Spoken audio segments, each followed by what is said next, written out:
안녕하세요. 군사돋보기입니다. 우리 한국이 개발한 K9A1 자주포는 세계 여러 나라에 수출되며 나토의 표준 자주포가 될 가능성마저 점쳐지고 있지만 이제는 이를 위협하는 후보들도 등장하고 있습니다. 그 중에서도 특히 미국 육군과 포병대를 위해 개발되고 있는 차세대 자주포 M1299, 아이언 썬더, M109AA, 얼카 자주포가 특히 뛰어난 성능으로 개발되고 있으며 운용 방식은 우리가 기존의 K9A1 자주포를 개량해 영국에 수출을 추진 중인 K9A2 자주포와 어느 정도 유사성을 보이기도 하는데요. 그러나 XM1299 얼카 프로그램을 통해 미국이 M109 계열의 자주포를 기반으로 개발한 이 신형 자주포는 무려 58구경장이나 되는 포신을 채택했고 그 덕분에 이 자주포의 화력과 사거리는 K9A1 자주포를 가볍게 능가하게 되었는데요. 그러나 이 같은 자주포를 우리 또한 개발할 수 있을 것으로 보이며 우리의 차세대 자주포는 K9 자주포를 기반으로 하기 때문에 M109 계열 자주포를 기반으로 개발되어 한계가 분명한 미국의 장거리 자주포를 여러 면에서 능가할 수 있을 것으로 예상됩니다. 잘만 추진된다면 XM1299 얼카라는 제식명을 미국이 개발한 자주포가 아닌 한국의 K9 자주포를 기반으로 개량해 만들어진 차세대 자주포가 차지하며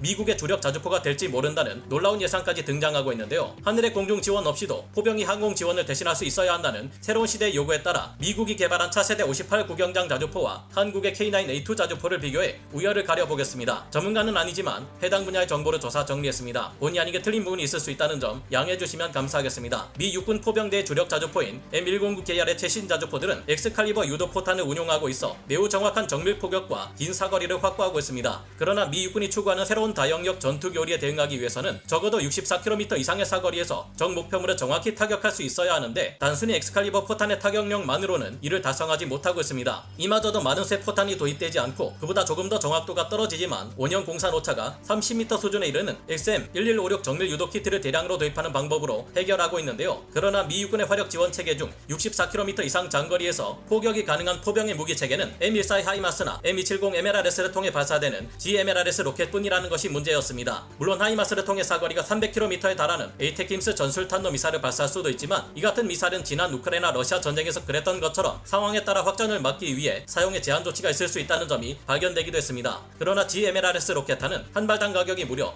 2억 274만원에 달하며 탄도 중량 또한 91kg에 달해 일반적인 화력 지원용으로 사용하기에는 무리가 따른다는 단점이 있습니다. 이 점은 사거리가 150km 수준에 이를 GMLRS ER 로켓 또한 마찬가지일 것으로 추정되는데요. 미 육군은 더구나 러시아를 능가하는 강력한 적으로 떠오르고 있는 중국군과의 결전을 대비하기 위해 포병의 장거리 화력 지원이 공중의 항공 폭격을 대신하고 가능하면 전술기들에게도 도움을 줄 수 있는 수준이어야 한다는 다영역 전투 교리를 새롭게 채택함에 따라 기존보다 압도적인 수준의 사거리와 화력을 가진 새로운 포병 체계를 필요로 하게 되었습니다. 이에 대한 대응으로 미 육군 산하의 RDEC는 2016년부터 미래 전쟁에 대응한 차세대 장사정 화포 개발 계획인 사거리 연장형 포병용 화포, 즉 얼카 사업을 시작했는데요. 얼카 사업의 가장 중요한 목표는 무엇보다 자주포의 사거리를 대폭 연장시키는 것이었으며 가격이 한 발당 31만원 밖에 되지 않는 M107A7 자주곡사포의 표준탄이나 한 발당 가격이 126만원 정도인 K307 베이스 블리드 탄을 사용하면서 사거리를 늘릴 수 있다면 훨씬 큰 도움이 될 것으로 예상되는데요. 이에 따라 얼카 사업이 추진하는 바 또한 가성비 높은 기존의 155mm 포탄을 사용하면서 평균적인 포병의 교전 거리를 크게 확대하는 것이 되었습니다. 단순히 곡사포들의 포구 초속을 크게 높여 기본 사거리를 초속 1000m 수준으로 크게 연장하기만 해도 이 같은 목표를 달성할 수 있을 것으로 예상되었고 이를 위해 실시된 방법은 포탄을 발사할 때 사용하는 장량량을 늘리는 것과 포신의 길이를 연장하는 것 두 가지였습니다. 미군은 자주포를 지상에서 운용하는 것뿐만 아니라 수송기를 통해 공중 운송하기 위해서는 58구경장까지 포신을 연장하는 것이 적절하다는 판단하에 기존의 M109A7 팔라딘 자주포의 39구경장 포신을 58구경장까지 연장하기로 합니다. 이렇게 미군의 차세대 자주포는 기존에 비해 무려 3m나 포신의 길이가 늘어났고 강력한 추진 장약을 더 많이 사용함에 따라 더욱 포탄의 속도를 가속시킬 수 있어 사거리와 화력 모두 증가하게 되었는데요. 얼카 사업을 끌고 가는 RDEC에서는 길이가 늘어남에 따라 발생할 포신의 중량 증가를 최소화하기 위해 고강도의 강철 및 세라믹 복합재를 조합하고 내구성 및 방열 성능을 양립시키는 기술을 사용하게 되었습니다. 미국은 이미 1980년대 소련과의 냉전이 한창이던 시기 전차에서 사용하는 55구경장 120mm 활강포를 대체하기 위해 화력이 훨씬 강력하고 사거리 또한 훨씬 늘어난 47구경장 140mm 전차포를 개발한 경험이 있었고 이 당시의 개발 경험이 이번 얼카 자주포 포신의 개발에 큰 도움이 되었다고 하는데요. 얼카 자주포의 58구경장 155mm XM907 포신은 늘어난 길이로 인해 무거워지는 포신의 무게를 낮추기 위해 강철 포신을 최대한 얇게 설계했고 이 때문에 부족해지는 강도를 넥스텔 6180 세라믹 섬유를 여러 겹으로 감아 보강하는 방법으로 해결했습니다. 마지막으로 세라믹 섬유를 보호하고 포신을 더욱 효율적으로 냉각시키는 데 도움이 되는 알루미늄 튜브를 덮으면서 58구경장 포신을 개발 완료했는데요. 완성된 XM907 포신은 무게가 453kg을 넘기지 않았고 이렇게 제작된 58구경장 XM907 포신은 1000도 이상의 고온에서도 강도를 여전히 여전히 유지할 수 있었는데요. 강력한 XM654 슈퍼차지 신형 초사정탄 전용 장약에서 발생하는 막대한 압력을 견디는데도 큰 도움을 주게 되었습니다. 보통 장약의 경우 이 정도 부피를 가지지만 이 신형 장약은 무슨 놈의 장약통이 길이만 1.5m 이상이며 무게는 20kg을 넘어가는 무식한 크기를 자랑하는데요. 그런 만큼 XM907 포신에서 포탄을 발사할 때 큰 반동이 발생하는데 이를 억제하기 위해서 XM907 포신은 XM208 포가 및 신형 머즐 브레이크를 사용합니다. XM208은 발사 충격을 흡수하는 피스톤을 4개나 가지고 있고 포탄 발사 시 주택거리 및 피스톤 내부의 충격 흡수 용량까지 모두 늘어나며 반동을 크게 억제할 수 있게 되었는데요. XM907 포신은 포탄 발사 시 이 반동의 33% 이상을 흡수할 수 있는데 그 이유는 새로 추가된 2단 머즐 브레이크가 기존의 강철로 만들어진 머즐 브레이크에 비해 3분의 1 정도에 불과할 만큼 가벼운 알루미늄 합금을 사용하고 폭에서 방출되는 발사가스를 최적의 형태로 방출하기 때문입니다. 그렇다면 우리 한국의 국방과학연구소와 현대위아가 개발하고 있는 58 구경장 포신과 엄청난 사거리를 가질 이 곡사포 포탄을 위해 사용될 초사정 장약 개발은 어떨까요? 우리가 개발 중인 58 구경장 포신 또한 미국 M1299 얼카 자주포의 XM907 포신, XM645 초사정 장약과 같은 성능을 목표로 하고 있습니다. 현대위아와 국방과학연구소가 파악한 바에 따르면 현재 우리 군에서 운용 중인 K9A1 자주포의 최대 약실 압력은 62,500 psi 수준으로 포신이 58 구경장 길이로 늘어날 경우 이를 감당해낼 수 없는 것으로 조사되었습니다. 반동을 억제하기 위한 주태력 또한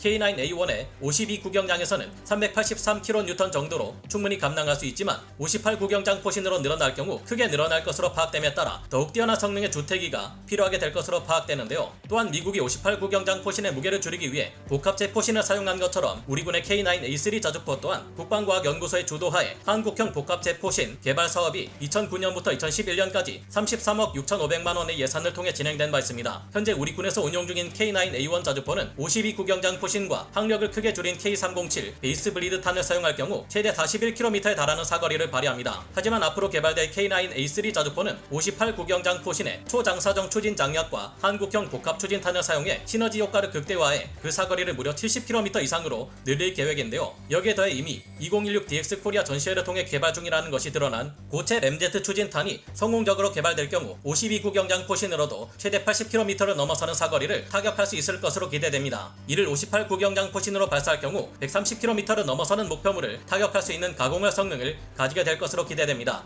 하나 관계자가 밝힌 바에 따르면 한국은 미국에 비해 거의 차이가 없을 정도의 추진제 기술력을 가지고 있기에 아직 개발되지는 않았지만 앞으로 충분한 시간과 예산을 투입하기만 한다면 별다른 문제 없이 초장사정 추진 장약 또한 개발할 수 있을 것이라 밝힌 바 있는데요. 하지만 아직 한 가지 문제가 더 남아 있습니다. 유도포탄이 아닌 이상 사거리가 늘어남에 따라 그만큼 정확도를 유지하기도 어려워지게 되기에 늘어나는 사거리에 따른 원형 공산 오차를 줄여줄 탄도 수정 신관이 필요한 것인데요. 그런데 한국은 이미 2010년대 초반 이 기술을 개발 완료한 바 있었습니다. 당시 이 탄도 수정 신관이 탑재된 복합 추진탄이 추가 개발 및 양산되지 않는 바람에 이 개발은 후순위로 밀려났고 그 사이 미국이 탄도 수정 신관을 탑재한 XM1113 포탄을 내놓게 되었는데요. 만약 2010년대 초반 우리가 개발한 탄도 수정 신관 탑재 복합 추진탄이 개발 완료 및 양산되었다면 현재 미국의 XM1113 포탄이 차지한 자리를 한국제 복합 추진탄이 차지하고 있었을지도 모른다는 점이 아쉬운 점입니다. 한국의 국방과학연구소는 2010년대 초반부터 탄도 수정 신관을 개발하기 시작해 1차로 소형 감속 브레이크를 활용하고 2차로 두 개의 작은 날개를 사용해 복합 추진탄이 50km 이상을 날아갈 경우 예상되는 가로폭 700m에 달하는 원형 공산 오차를 수정하는 기술을 개발했는데요. 새로운 58 구경장 K9A3 자주포의 개발을 위해 이 기술이 다시 한번 활용될 계획입니다. 한국의 58 구경장 포신 차세대 자주포는 미국의 M1299 얼카 자주포와 동일한 성능을 확보하는 것이 목적인데요. 하지만 미국의 M1299 얼카 자주포가 기반으로 하는 M109A8 자주포의 차체보다 우리 군의 58 구경장 차세대 자주포는 K9 계열의 자주포를 기반으로 하기에 전체적 성능 및 안정성이나 확장성 면에서 M1299 얼카 자주포를 쉽게 능가할 가능성이 충분할 것으로 예상되고 있습니다. K9A1 자주포의 차체는 수많은 성능 테스트 및 크라프 자주포의 우크라이나 러시아 전쟁 투입을 통해 실전 성능이 충분히 검증되기도 했죠. 앞으로 한국형 58 구경장 차세대 자주포를 위한 개발 사업도 많은 과제가 남아있다고 봐야 하겠지만 미국의 M1299 얼카 자주포가 미 육군이 필요로 하는 기술적 요구 성능을 만족시키지 못하거나 적절한 양산 가격을 맞추지 못하게 될 경우 한국형 차세대 58 구경장 자주포가 그 자리를 대신할 가능성도 있을 것이라는 이야기들이 나오고 있는데요. 정확한 상황은 시간이 지나 봐야 알겠지만 새로운 시대의 요구에 따라 더 강력한 한국의 차세대 자주포가 개발되는 데 있어 충분히 희망을 가져볼 만한 일이 아닐까 생각해봅니다. 미국의 M129 얼카 자주포 자리를 한국형 58 구경 차세대 자주포가 대신하지 못하더라도 잘 개발된다면 이를 필요로 하는 국가들은 상당히 많을 테니까요. 여러분은 어떻게 생각하시나요? 오늘 군사 돋보기 여기서 마치고요. 다음 시간에 다시 돌아오겠습니다. 감사합니다. 영상을 재밌게 보셨다면 구독, 좋아요,